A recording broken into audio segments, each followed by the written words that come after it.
When last we left our intrepid adventurers, Serrif has made a revelation about a murder that was committed in his room at the brothel. Akai lets Serrif finish up drawing supplies and goes to investigate. Akai bribes her way into Serif's old room, and she doesn't see any marks of violence in the room or signs of blood. She goes downstairs and inquires about the taa that Serrif had for the night. She says that she's thinking about booking her for a friend. The maid says her name is Sonya, and she's right over there in the corner, drinking some wine. Sonya is beckoned over. She's very much alive and willing to talk. She says that Serrif asked her to leave in the middle of the night, so she did.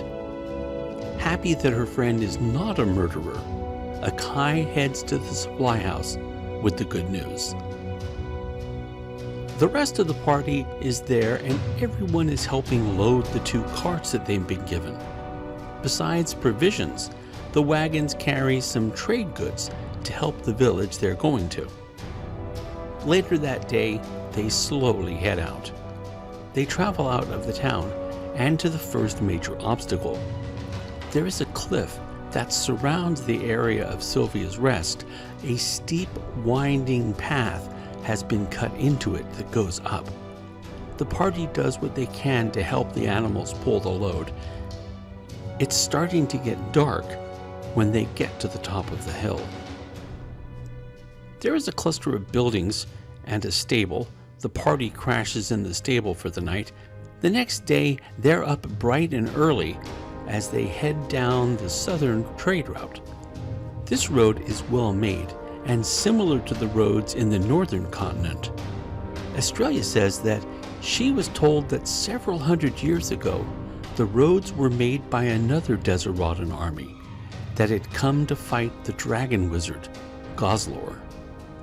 This catches Scala's ear because of the link between the dragon wizard and the dragon rings, one of which she wore for a while. However, Australia says that she doesn't know any more about Goslar except that he had a lieutenant named Absalom who took up after him when Goslar was brought down.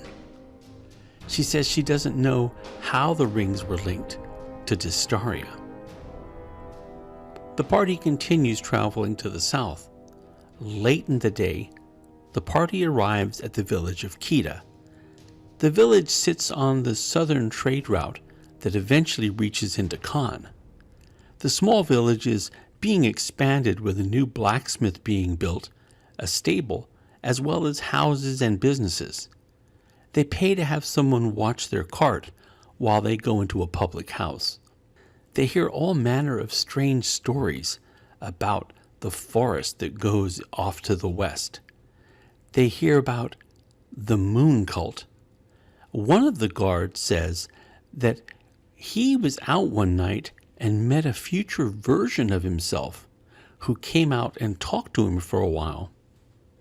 Other people report strange lights. The party heads out into the forest.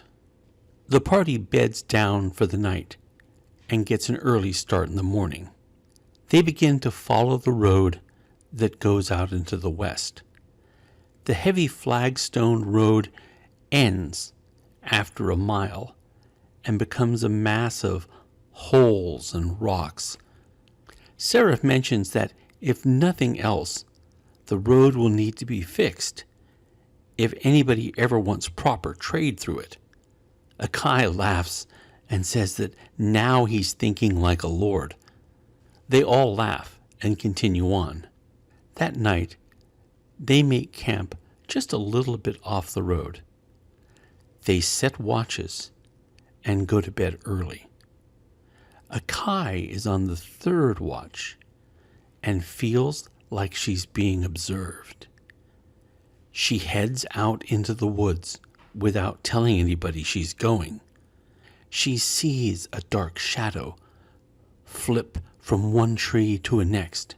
She sprints over and leaps and grabs and pulls it down, and on the ground in front of her is